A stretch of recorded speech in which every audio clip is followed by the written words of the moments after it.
D'accord. Alors on poursuit. Écoutez, on va s'écarter nous un petit peu et on va entendre et regarder Patrick Sabourin qui va nous livrer donc en 15 minutes avec PowerPoint les résultats de cette étude sur l'anglais dans les services publics réalisée par l'Institut de recherche en économie contemporaine à la demande de l'IRFA. Monsieur Sabourin? En fait, c'est extrêmement différent.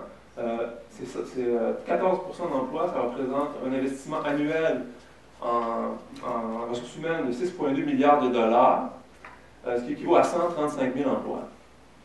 Autrement dit, le gouvernement, chaque année, donc les gouvernements provinciaux et fédéraux, injectent chaque année 6,2 milliards de dollars pour soutenir une économie qui se passe essentiellement en anglais.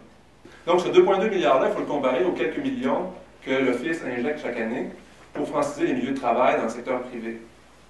Donc ce n'est pas grand-chose, hein, quelques millions comparé à 2200 millions.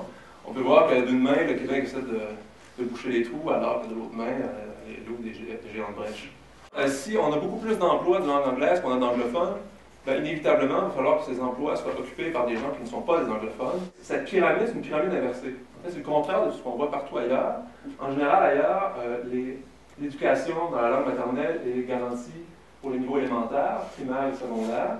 Et après, il y a moins de services. Donc, au cégep, normalement, il devrait en avoir un peu moins, et à l'université, il y en a encore un peu moins. C'est comme ça que ça se passe, par exemple, au Canada anglais, en Ontario, au Nouveau-Brunswick aussi. Plus on monte, moins il y a de place dans le réseau de langue française au Canada anglais. Nous, c'est le contraire. Plus on monte dans le système d'éducation, plus la place de l'anglais est importante. Plus le prestige est élevé, plus l'anglais est présent aussi. On peut le voir comme ça.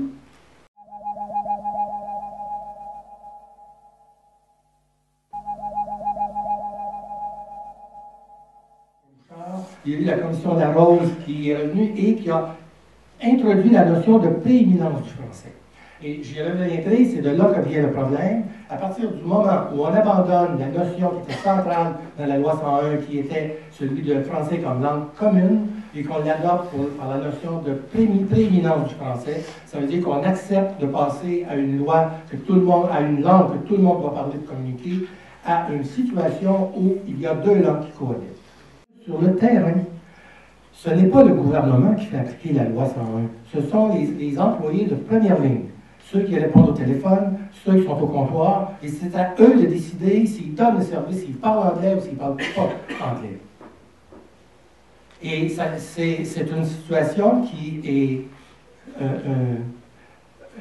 une angoisse pour les employés parce qu'ils se retrouvent comme celui pour les pensions alimentaires. Si j'envoie le formulaire en français à Winnipeg, je sais que la femme qui attend sa pension alimentaire va être retardée. Qu'est-ce que je fais? Je communique en anglais ou si je fais respecter la loi 101. Et ça, c'est un problème généralisé à l'intérieur de la fonction publique.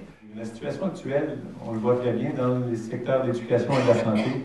Il y a, comme M. Sabourin le montrait, entre autres, un très gros surinvestissement en faveur des communautés anglophones. Et pour les années à venir, en fait, si on veut non seulement s'attaquer à ce déséquilibre-là et le remettre plus dans une proportion normale, il faut aussi s'assurer que les nouveaux arrivants au Québec ne vont pas tomber dans la même dynamique qui fait que le surfinancement est du côté anglophone.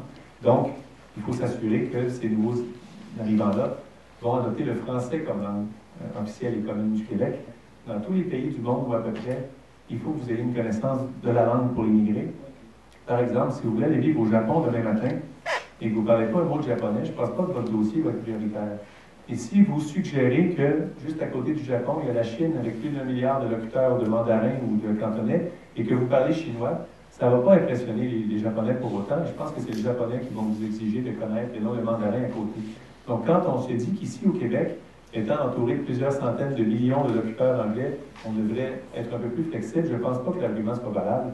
La seule langue qui devrait être officielle et commune et d'usage au Québec, ça devrait clairement être le français. Et c'est là que je parlais de volonté politique de le faire tout à l'heure. Il faut cesser d'avoir peur d'être taxé d'extrémisme ou de renfermement sur soi-même ou de xénophobie. Ce n'est pas du tout la question. La question, c'est qu'au Québec, on est très majoritairement francophone et ça devrait être comme dans tous les peuples du monde où la langue de la majorité, comme je le disais tantôt, est la langue officielle. Ça devrait être... Bon, la loi 101 a commencé à être attaquée par les tribunaux à partir du moment où elle a été adoptée, ce qui fait qu'aujourd'hui, la loi 101 est un petit peu un bateau plein de trous qui coule. Ce qui fait qu'une des premières, mesures que le Parti québécois a adoptées à son dernier congrès, c'était de faire adopter une nouvelle charte québécoise de la langue française, justement pour remédier aux dégâts causés par les différents jugements de la Cour suprême. Et aussi, enfin, c'est l'Office québécois de la langue française là, qui a été continuellement, vu ses budgets diminués par le gouvernement libéral dans les 8 dernières années, ce qui fait qu'on veut renforcer le rôle de l'Office québécois de la langue française et bonifier aussi le financement du Conseil supérieur de la langue française.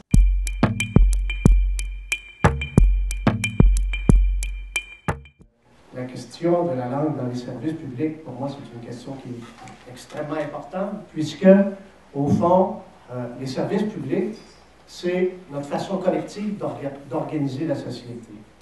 Quand on laisse aller les choses, comme on le fait dans les services publics, on l'a montré abondamment tout à l'heure, ben, il y a des conséquences à cela. Pour les jeunes en particulier, mais aussi pour les personnes qui arrivent, qui viennent se joindre à notre société, que c'est très clair que pour avoir un emploi intéressant, un emploi bien rémunéré, avoir une vie agréable, il faut parler français, il faut bien le parler, etc. Eh bien, je pense que là, on va revaloriser le français, l'attrait du français, la volonté de faire en sorte que cette langue-là, notre langue, soit respectée.